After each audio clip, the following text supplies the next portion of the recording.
Ever since the dawn of his time, mankind has marveled at the mysteries regarding his place in the universe.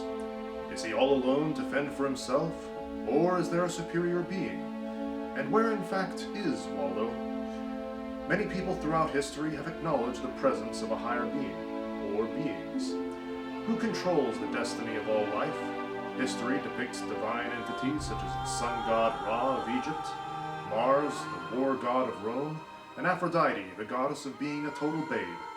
Legends claim that they constructed majestic civilizations for their people, such as the lost empire of Atlantis, the hidden city of El Dorado, and the mythical frozen land of Salt Lake City. No matter the era, people, religion, and mankind have been in search of answers to those puzzling questions. Are we alone? Or is there someone else watching over us? Does Waldo even exist? But today you will uncover the truth. Prepare yourself to be amazed, as you will discover that there isn't just one god, but 10. The top 10 gods to be worthy enough to be... Games Top 10 Gods in Video Games! An opinion piece.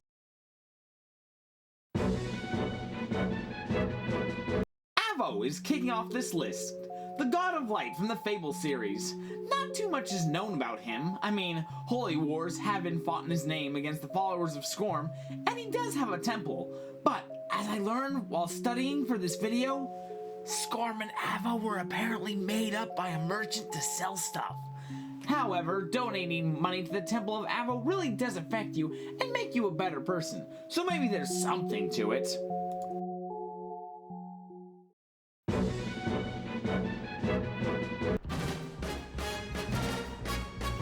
To be honest, I didn't know much about Palutena. In fact, the first time I saw her was actually in Brawl, and the newest Smash game.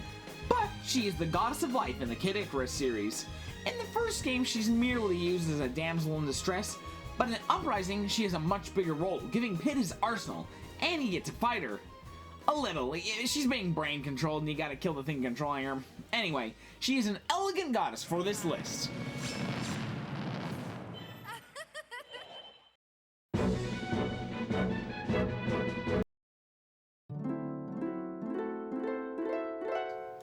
Speaking of goddesses who I know mostly through Smash Bros, the three Zelda goddesses, Din, Nehru, and Ferori. Now, they are actually shown in-game. I have some footage here from Ocarina, and they look like they're Oscar's girlfriend. However, they actually did some awesome stuff. They created the Earth. Din gave it its shape and density. Nehru poured her wisdom to give it the law of physics, like gravity and the such. And Ferori decided to ruin everything by creating life. You know, man, the catalyst of genocide and global warming. Don't worry, Din and Nehru, once Ferori's creations reaches the Industrial Revolution, your creations will be destroyed. I know I'm making mankind sound pretty bad, but I think that's just because I hate Ferori because of Smash Bros. Din, a cool ranged fire attack. Nehru, a shield and reflect projectiles. Ferori, a recovery move that has a 100% unfair launch distance. Seriously, the amount I've died from that attack pisses me off. The winner is... Zelda.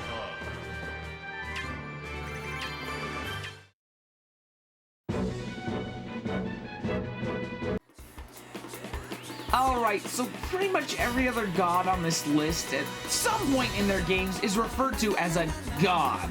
The king of all cosmos, however, is not. However, he is, you know, king of all the cosmos, kind of something that a god is. Not to mention the plot of Beautiful Katamari. Okay, so it starts off one day, the king of all cosmos and his wife, beautiful queen of all the cosmos. You gotta use the word beautiful or we won't know who you're talking about. We're playing tennis. And then the king of all the cosmos hit the tennis ball a little too hard and created a black hole that consumed all the planets in our solar system except Earth. And the ability to make the ball of the jumbled mess that you bring to him into a new planet seems kind of godly, so he's on the list.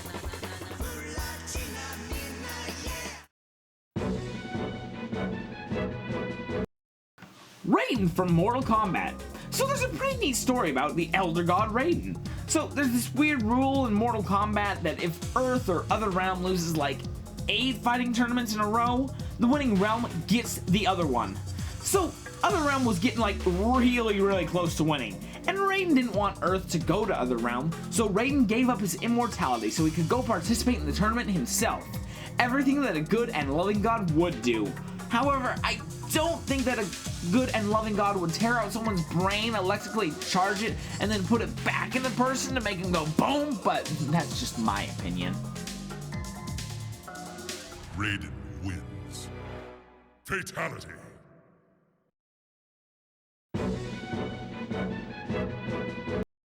Raiden.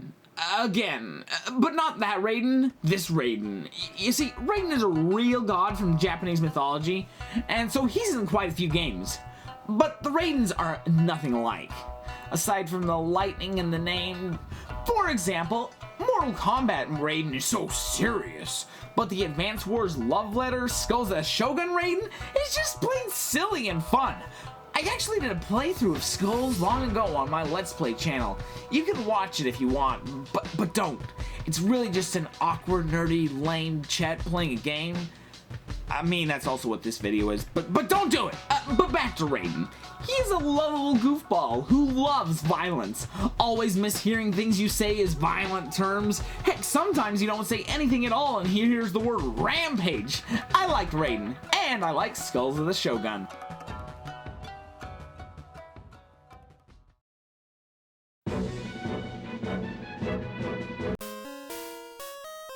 Arceus, the original one, the alpha Pokemon, the weird white horse thing, often referred to as the god Pokemon.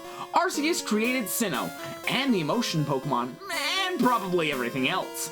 I don't know too much about Arceus since I only played Pearl and I never really saw the movie, but I knew I'd be doing the list a great disservice if I didn't include him somewhere on the list. So here he is at number 4. Arceus.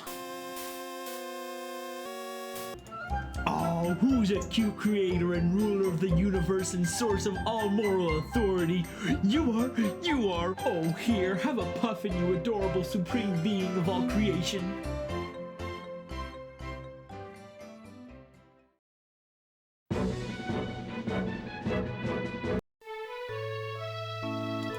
One of my favorite games has a reoccurring goddess, the Harvest Goddess. She's awesome and gives you gifts and stamina and just helps you on your many journeys. But hey, don't just take my word for it. Ever since I've started this channel, I've always wanted to have guests on this show. And so, here's PurpleMapleLeaf to tell you why the Harvest Goddess is at number 3. So Chet has asked me to talk about the Harvest Goddess, which might be a difficult task since he also asked me not to swear. So first off, screw the Harvest Goddess. She is both annoying and unbelievably lazy. She's a goddess and yet for some reason she needs you to do everything for her, and usually the main goal of the game is just doing something she can't be bothered to do herself. And she still expects you to bring her gifts, too. Purple! In Harvest Moon, The Tale of Two Towns, she literally attempts to kill 4 innocent people because they were being a little too loud. Maple Leaf! And in Harvest Moon DS, the whole plot of the game is she annoyed the wrong person who turned her to stone and banished her to another planet. I wish I could have done it myself. She has no divinity to her. The only reason the Harvest Sprite needs her is because, and I quote, "Without the Harvest Goddess, my life would be boring." Purple Maple Leaf! What? Thanks a lot.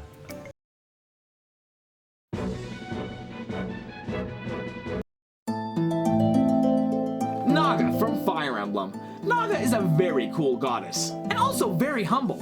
At one point, everyone in the game says, "Naga, you're such a cool goddess," and she says, "Nah, man, I'm not a god. I can't create or destroy life." But she does glow, enchant swords, heals your party back to full HP, teleports people. Oh, and there's also that time she sent people back in freaking time. That's some pretty godly stuff right there. But hey, if Naga won't step up, I'll just put Frederick as the god from the Fire Emblem movie, because he's awesome.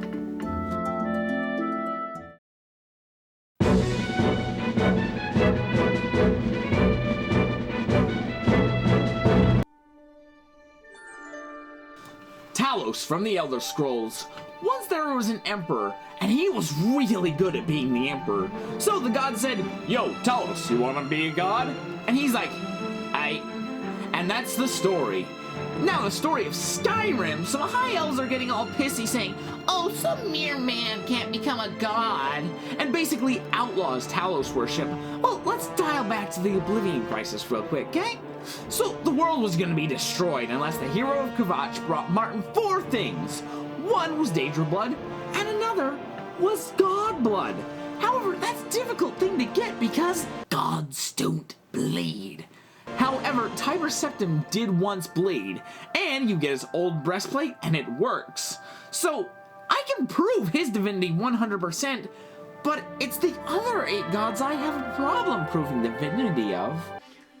Well, I guess in that case, Talos is more godly than the other 8 were. I've been working this job long enough to know what kind of punks would learn a lesson from this, and what kind of freaks like you would enjoy it. I guess I'm gonna have to enjoy it a little bit more. Just shoot him! Blessings of Talos upon you. So there you have it. Game Gaming's top 10 gods in video games. There are a lot of gods in gaming. So when it comes to video games, who's your favorite? And a special thanks to PurpleMapleLeaf for lending her opinions to the Harvest God segment. You can check out her review of Doy Boot, Doe Butt, Die Butts No More. I don't know. It's a video based off of Animal Crossing Wild World. You can click on the video to the left and be taken to that, or click on the video to the right to be taken to my most recent review.